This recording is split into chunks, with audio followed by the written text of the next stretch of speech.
మీకు శాలరీ ఇప్పుడే వచ్చింది. మీరు బ్యాంక్ బ్యాలెన్స్ చెక్ చేస్తారు. 3 సెకండ్స్ మీరు రిచ్‌గా ఫీల్ అవుతారు. ఆ తర్వాత రెంట్, ఈఎంఐ, బిల్స్ మిగిలింది 2143. డబ్బంతా ఎక్కడికి పోయింది అని మీరు అనుకుంటారు. ఇది మీకే జరిగిందా? అయితే మీరు తప్పు కాదు. ఇది నార్మల్. కానీ అసలు టర్నింగ్ పాయింట్ ఎప్పుడు వస్తుందో తెలుసా? 10 lakhs సంపాదించినప్పుడు కాదు. ఫస్ట్ 1 lakh సంపాదించినప్పుడు మాత్రం. హలో, హాయ్, నా పేరు ఆంజనేయులు. ఫస్ట్ 1 lakh లైఫ్లో ఎందుకు ఇంపార్టెంట్ అనే దాని గురించి ఎక్కువ ఆలోచించే వాళ్ళలో నేను ఒకరు. మీరు డబ్బుని ఎలా ఖర్చు చేయాలి, ఎలా మేనేజ్ చేయాలి, డబ్బుతో డబ్బు ఎలా సంపాదించాలి అనేది లేకుంటే ఇప్పుడే సబ్స్క్రైబ్ బటన్ నొక్కండి. ఈ వీడియో మీకు ఉపయోగపడితే ఒక లైక్ కూడా కొట్టండి. ఇదిగో నిజం. సంపద ఎక్కువ జీతం వల్ల రావడం కాదు, సంపద అలవాట్ల వల్ల వస్తుంది. హై శాలరీ ఉన్న వాళ్ళు కూడా చాలా మంది పేచెక్ టు పేచెక్ జీవిస్తారు. అంటే ఏ మంత్ శాలరీ వస్తే ఆ మంత్ ఖర్చు పెట్టి నెక్స్ట్ మంత్ శాలరీ ఎప్పుడు వస్తుందో చూడటం. Paycheck to paycheck life. అంటే ఆదాయం అంటే సంపద కాదు.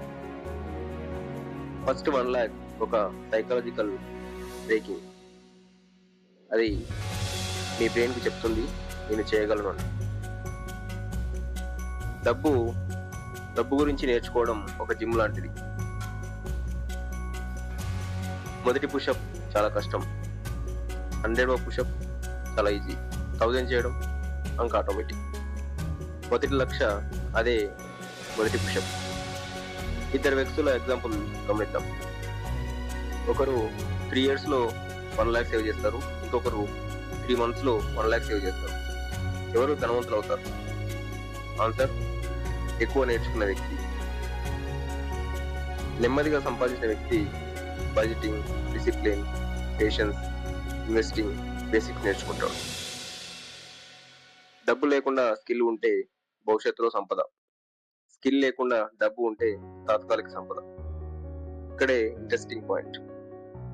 మనిషి డబ్బును లాజిక్తో కాదు, ఎమోషన్తో చూస్తాడు. కష్టపడి సంపాదించిన 100 rupees విలువ ఎక్కువ అనిపిస్తుంది. అందుకే మొదటి 1 lakh శక్తివంతం. ఎందుకంటే అది సాధారణంగా స్లో, కష్టం, ఫ్రస్ట్రేషన్, వెయిటింగ్ నేర్పిస్తాయి. పేషెన్స్, ప్లానింగ్, డిసిప్లిన్ ఇవి నిజమైన సంపదకు కరెన్సీలు. 10 lakhs సంపాదించడం ఎందుకు అంత నేర్పవు? ఎందుకంటే అప్పటికే మీరు అన్ని నేర్చుకుంటారు. మొదటి లక్ష మైండ్ సెట్ మార్చుతుంది. తర్వాత లక్షలు కేవలం పెరుగుతాయి. ఇప్పుడు ఒక స్టోరీ చూద్దాం. రాహుల్ ఖర్చు బాగా చేస్తారు, నగేష్ సేవ్ చేస్తారు. 3 years తర్వాత రాహుల్ ఆదాయం 0, నగేష్ ఆదాయం 1,20,000. తర్వాత రాహుల్ జీతం పెరిగింది, కానీ అతని అలవాట్లు మారలేదు. నగేష్ జీతం ప్లస్ అలవాట్లు 2 పెరిగాయి. కాంపౌండింగ్ డబ్బుతో కాదు, అలవాట్లతో మొదలవుతుంది. 5,000 per month, 12% రిటర్న్తో ఇన్వెస్ట్ చేస్తే 10 yearsలో 11.6 lakhs. 5 years లేట్ చేస్తే 4.2 lakhs మాత్రమే. అదే డిఫరెన్స్ 7.4 lakhs. ఇది ఆలస్యం ఖర్చు. చాలా మంది ఎందుకు మొదటి లక్ష చేరుకోరు?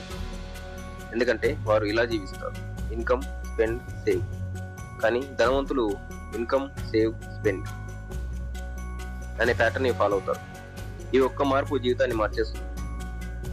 మన మెదడులో ఒక శక్తి ఉంది, ప్రెజెంట్ బయాస్. ఇప్పుడే కావాలి, అందుకే ఈఎంఐలు ఆఫర్స్ ఉంటాయి. ఫోన్ ధర 60,000, కానీ యాడ్ చెప్తుంది కేవలం 1,999 మాత్రమే.